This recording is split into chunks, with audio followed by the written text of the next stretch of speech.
Salut mes nakamas, c'est le Doc, j'espère que vous allez bien. Bienvenue pour une nouvelle théorie du Doc et aujourd'hui on va parler fruits du démon car je pense qu'il reste encore pas mal d'années et d'aventures One Piece et c'est sûr et certain que Eiichiro Oda nous a réservé quelques petites surprises au niveau de nouveaux fruits du démon.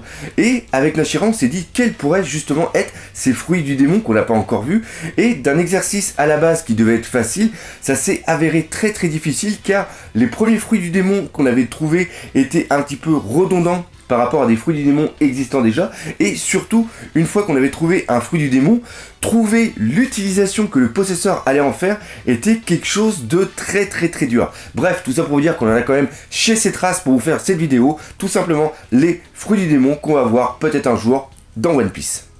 Parmi les trois types de fruits du démon qui sont le Logia, le Zoan et le Paramecia, le plus facile à créer est sans nul doute le Zoan. Tout simplement parce que c'est la transposition d'animal dans une forme humaine. Car ce Zoan, justement, il a trois formes, c'est-à-dire qu'on va avoir la première forme normale, c'est-à-dire de l'animal, l'hybride, et on peut aussi avoir plus tard une forme entre guillemets éveillée. Et ce qui est bien justement avec le Zoan, c'est que tout ce que le possesseur va avoir, ça va être des attributs justement de l'animal. Par exemple, prenons le Zoan de l'aigle. Le mec va se retrouver avec des ailes dans le dos et des serres et aussi un bec.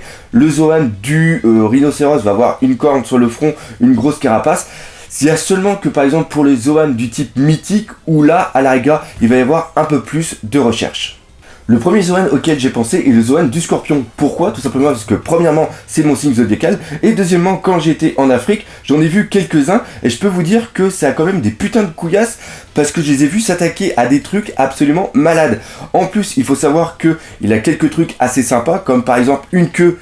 Tiens, une queue, et je viens de parler des couilles, on va rester dans le même domaine. Bref, il a une queue dans le dos avec un venin, ça dans One Piece ça peut être pas mal. Il a deux pinces, et surtout, il a une putain de carapace et aussi de conditions physiques où il peut survivre à n'importe quoi. Il a été prouvé que si une bombe nucléaire tombait, l'un des seuls insectes qui resterait encore vivant, ça serait le scorpion. Bon, vous me direz, au niveau de One Piece, la bombe nucléaire, on en a pas trop, mais rien que pour vous faire voir que cet insecte en a quand même des grosses, comme j'ai dit tout à l'heure, je trouve que le scorpion pourrait quand même faire un Zoan assez badass. On vient de voir un Zoan qui avait l'air assez pas mal, maintenant on va voir un Zoan qui va être plutôt un petit peu what the fuck. Et celui-ci, c'est tout simplement le Zoan du putois. Alors oui, c'est sûr que dit comme ça, le mec qui va bouffer le fruit et qui se retrouve avec le Zoan du putois, ça chie un petit peu pour sa gueule parce que sa capacité, ça va être quoi ? Ça va être de puer et c'est pas ce qu'on peut appeler le mieux. Bon, à la rigueur, il aura une jolie petite gueule, il aura un joli petit museau, il sera noir et blanc, ça sera quand même assez joli. Mais aussi, le fait de dégager une odeur assez pestilentielle, on dira ça comme ça, peut être un très bon attribut. Imaginez que vous combattez avec un mec contre un mec qui a une odeur assez forte et à la rigueur le mec il vous touche et il vous donne une odeur que vous pouvez avoir pendant plusieurs mois peut-être, ça peut être quand même quelque chose, c'est sûr, c'est totalement what the fuck. Je suis en train de penser justement à la capacité du mec qui mange ça puis se retrouve en étant un putois, puis le mec il dégage toujours une odeur. Pour vivre dans un équipage, pour vivre sur un bateau, c'est pas ce qu'il y a de mieux, ça c'est sûr et certain, mais quand même ça pourrait avoir des trucs assez cool. Et encore une fois, dans l'univers totalement what the fuck parfois de One Piece, le mec qui aurait le fruit du démon du putois, ça pourrait être cool. Maintenant on va passer dans le Zoan de type mythique et là on va parler par rapport à des sortes d'esprits et un fruit du démon qui pourrait être vraiment classe, c'est le fruit du démon de la Banshee. Pour ceux qui ne connaissent pas, la Banshee est une sorte d'esprit féminin de la mythologie celtique qui hurlait à la mort, c'est le moment de le dire, avec une voix vraiment très perçante au moment de la mort de certaines personnes. Et là, on peut toucher vraiment sur un fruit du démon absolument excellent. Premièrement, vu que ça serait un esprit, il aurait un corps immatériel et ce qui lui permettrait bien sûr de pouvoir passer à travers les éléments, mais aussi quand il reçoit des attaques de pouvoir tout simplement les parer, à part bien sûr si la personne en face attaque avec du haki, mais en plus elle pourrait avoir des compétences au niveau de la voix. Ça reprendrait un petit peu le fruit du démon du premier film qu'il y avait eu au niveau de One Piece, qui était par rapport à El Drago, qui avait justement le fruit des vocalises. Mais encore une fois, vu que c'est un film et vu que c'est pas dans la chronologie de One Piece, on peut parfaitement penser que le fruit de la Banshee pourrait être vraiment classe. En plus, imaginez la personne hurler sur son adversaire, ça pourrait totalement la rendre sourde, la déstabiliser, voire même la pétrifier. Et ça, encore une fois, comme j'ai dit tout à l'heure, ça pourrait être un fruit qui serait méga classe. On peut pas parler d'un fruit mythique sans parler bien sûr du dragon qui est quand même l'animal le plus emblématique au niveau des différentes mythologies qui existent un petit peu partout dans le monde entier. Et justement je voudrais rebondir sur ce point, c'est-à-dire que le fruit du dragon en tant que tel n'existerait pas, car pour moi le dragon serait plus une classification du fruit du démon dans le type Zoan, un peu comme on a les fruits du démon canins qui ont plusieurs évolutions. Il y a eu par exemple celui-là du basset, on a eu celui-là du chacal, on a eu celui-là du labrador, oui aussi du dalmatien si mes souvenirs sont bons. Et donc là le fruit du démon du dragon serait une classification, comme je l'ai dit, de d'autres fruits du démon. On aurait par exemple les fruits du démon du dragon de glace, le dragon bien sûr avec l'élément de feu, de l'acide, le dragon oriental, le dragon occidental, bref il y a plein de dragons comme on a vu par exemple avec Momonosuke. Mais encore une fois, le dragon que possède Momonosuke est un fruit du dragon artificiel qui a été créé par Vegapunk. Je ne peux pas parler de Zoan sans bien sûr parler du fruit du démon de Lith qui est pour moi en position de Kaido. Kaido qui est quand même entre guillemets un tout petit peu immortel par rapport à ce qu'on a vu dans certains chapitres. Et quoi de mieux que montrer cette immortalité par l'hydre, car pour ceux qui connaissent un petit peu la mythologie grecque et aussi les 12 travaux d'Hercule, à un moment Hercule il a dû tuer l'hydre et à chaque fois qu'il lui coupait une tête, il y en avait une qui réapparaissait.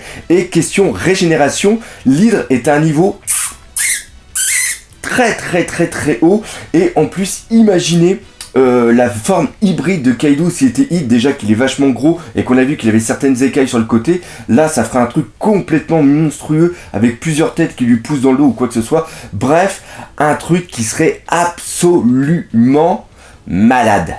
Maintenant qu'on a vu les Zoan, on va parler maintenant des Logas. Et les Logas c'était quand même quelque chose d'assez dur, car un Loga doit obligatoirement être lié à un élément naturel. Le premier Loga auquel j'ai pensé est le Loga de la Terre, parce que là on peut avoir plusieurs interactions avec justement l'élément qu'est la Terre. Il pourrait premièrement faire des sortes de séismes, des sortes de tremblements de terre. Après il pourrait créer plein d'autres trucs pour aller attaquer ses ennemis. Il pourrait créer des chiens, des tigres, des lions, des dragons, des oiseaux. Bref, des trucs de terre qui pourraient directement aller attaquer l'ennemi. Et entre autres il pourrait aussi se matérialiser en terre et devenir quelque chose d'assez géant. Un petit peu à l'image de ce qu'a fait Pika. On sait que Pika c'était le paramécia autant pour moi de la caillasse, et on sait que Eiichiro Oda des fois il aime bien prendre des idées qui ont été déjà créées et les augmenter. Donc là on peut imaginer quelque chose d'absolument immense et absolument dur, parce que pareil on parle de la terre mais pas de la terre en tant que telle, de vraiment l'élément terrestre, et ça pourrait être vraiment classe. Le deuxième Loga est le Loga du bois, et là on va partir sur un autre univers, c'est-à-dire l'univers de Naruto, comme on sait que justement Eiichiro Oda aime bien Kishimoto, et on va reprendre un petit peu comment utiliser Yamato par rapport à ses ninjutsu du bois. Et ça pourrait être vraiment classe, parce qu'on pourrait avoir une utilisation complètement what the fuck, c'est-à-dire que le mec serait une sorte de charpentier, serait un peu le mec qui pourrait réparer le bateau. Donc en effet le bateau est beaucoup à base de bois, mais il ferait des trucs complètement débiles, c'est-à-dire qu'il n'aurait aucune maîtrise de son Logia, et à la rigueur ce qu'il créerait serait complètement what the fuck, c'est-à-dire ce serait des trucs dans tous les sens, ça serait surtout des trucs qui ressembleraient à rien. C'est-à-dire que le mec il veut créer par exemple une sorte de barrière ou une sorte de je sais pas de n'importe quoi, et le truc serait tout bizarre. Et là il y aurait encore une fois un truc vraiment classe, c'est-à-dire que ce serait un fruit du démon hyper badass, mais utilisé par un mec qui n'a aucune notion artistique, qui n'a aucune notion manuelle, et qui ferait des trucs complètement dingues. Et je ne peux pas terminer cette section des Logas sans parler bien sûr du Loga de la tempête, qui je pense est en possession de dragon. Que ferait le mec avec le Loga de la tempête? Déjà il pourrait se transformer en brume, il pourrait l'éviter, il pourrait créer des tempêtes, des vents violents, des ouragans, des intempéries, des éclairs, des bourrasques, des trucs absolument dingues. Et c'est un petit peu ce qu'on a vu quand Dragon est venu sauver son fils sur Locktown, et aussi dans la façon il a sauvé Sabo, parce que Sabo est dans l'eau, on ne voit pas de bateau à côté, et on voit que c'est la main justement de Dragon qui est venue le sauver, qui est venue le prendre. Et tout à l'heure je vous parlais justement qu'il avait peut-être cette capacité, grâce à ce fruit du démon, de l'éviter. Donc on peut imaginer qu'il a volé un petit peu sur l'eau, qu'il a pris justement Sabo et qu'il l'a amené vers lui après sur son bateau. Et encore une fois, à un moment on le voit se déplacer dans son quartier général, et on voit qu'il y a une sorte de brume derrière lui. Donc le Logia de la tempête pour Dragon, ça serait quand même très bon. On va parler maintenant du dernier type de fruit du démon, il s'agit du type Paramecia et je pensais que ça allait être le plus facile car tu peux faire n'importe quoi avec. Tu prends un objet, tu le transformes, le mec l'utilise et c'est tout. Et bah non, ça a été super compliqué car on n'a pas cette mentalité what the fuck pour trouver des trucs complètement malades. Eiichiro Oda, lui, y arrive parce que ça fait plus de 20 ans qu'il travaille sur son univers One Piece et donc il a dû penser à plein de trucs, mais je vous jure que ça a été quand même quelque chose d'assez dingue parce que on n'a pas cet esprit fou, on n'a pas cet esprit loufoque et on a réussi à trouver 2 fruits du démon et encore une fois, ça nous a demandé un putain de travail. Le premier Paramecia sera le fruit du démon du miroir et là on va être dans un type productif, c'est à dire que le mec il va pouvoir créer des miroirs et ça va avoir plusieurs fonctions. Premièrement il va s'en servir un petit peu comme bouclier pour pouvoir parer les attaques et même pourquoi pas pouvoir les renvoyer. Après on peut imaginer aussi qu'il puisse créer carrément des sortes de labyrinthes de miroirs pour un tout petit peu désorienter son adversaire. On peut aussi par exemple imaginer qu'il crée au niveau du sol un immense miroir pour pouvoir justement emprisonner une personne à l'intérieur. Et l'autre chose aussi qui pourrait être vraiment classe, mais là dans une utilisation un petit peu plus psychologique, c'est-à-dire que le mec va créer un miroir et quand son adversaire va se voir dedans, il va devenir l'inverse de celui-ci d'un point de vue psychologique. C'est-à-dire que quelqu'un un tout petit peu loufoque et un petit peu tête brûlée comme Luffy deviendrait quelqu'un par exemple de réfléchi. Imaginons par exemple pour Akainu qui est quelqu'un de vraiment dur, qui n'a aucune hésitation et justement quand il se regarderait dans le miroir deviendrait quelqu'un qui hésite beaucoup, qui n'aurait plus confiance en soi je veux dire. Et là on a vraiment une utilisation qui est hyper développée du fruit du démon et c'est ça qui est vraiment intéressant avec le Paramecia, c'est-à-dire qu'on peut rentrer dans des trucs totalement malades et ça c'est super intéressant. Le deuxième auquel on a pensé est le fruit du démon de la photo, car on sait que les appareils photo existent dans l'univers de One Piece. On sait qu'il y a des marines justement qui vont prendre des pirates en photo pour pouvoir après faire des affiches wanted. Et là on peut imaginer une utilisation, c'est-à-dire que le mec fait ça comme nous, des fois on fait pour prendre une photo, et le mec il prend quelque chose en photo et il peut après le mettre dans une photo. C'est-à-dire que le mec il fait ça, il y a une photo qui se crée et après le mec il le met dans son album et après il prend la photo et il la jette. Donc on peut imaginer qu'il prend en photo une bateau, des vivres ou quoi que ce soit et le mec ça permet d'avoir un putain d'inventaire, même des armes. On peut imaginer qu'il fasse ça, qu'il ait des armes, par exemple qu'il a un char, qu'il ait des canons, quoi que ce soit, puis il a juste à les sortir et à les frapper et après bim les trucs ils sortent ou il les envoie un petit peu la Yu-Gi-Oh! Le mec il fait ça et bim le truc il sort de ça. Et là on peut imaginer aussi une autre utilisation où le mec prend en photo quelqu'un d'autre et il arrive justement à l'emprisonner dans une photo et après l'avoir avec lui. On peut imaginer qu'il a un équipage comme ça et qu'il puisse même prendre quelqu'un d'autre, un adversaire en photo, et là ça serait une sorte de confrontation mentale, c'est-à-dire que si il a une plus grande force mentale que son adversaire, il peut justement le contrôler et le mettre dans la photo. Et encore une fois, on peut partir dans des trucs totalement what the fuck et c'est ça qui est vraiment classe avec les Paramecia.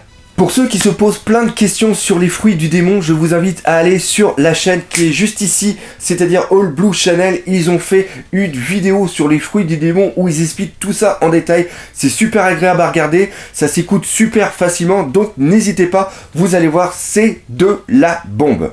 Alors voilà les 10 fruits du démon auxquels on a pensé Nashira et moi-même. Encore une fois Nashira, merci de m'avoir aidé sur cet exercice qui s'est avéré beaucoup plus difficile que prévu. Si vous aussi vous avez des idées de fruits du démon, je vous invite à me contacter sur mon site onepicepassion.com ou alors sur ma page Facebook One Piece Passion et de me laisser tout ça. Par contre laissez-moi quand même un petit commentaire pour m'expliquer justement l'utilisation et je me ferai un plaisir de faire le top 10 de ces fruits du démon et je vous citerai en même temps, comme ça vous passerez un petit peu sur ma chaîne. Je suis sûr que ça vous fera plaisir.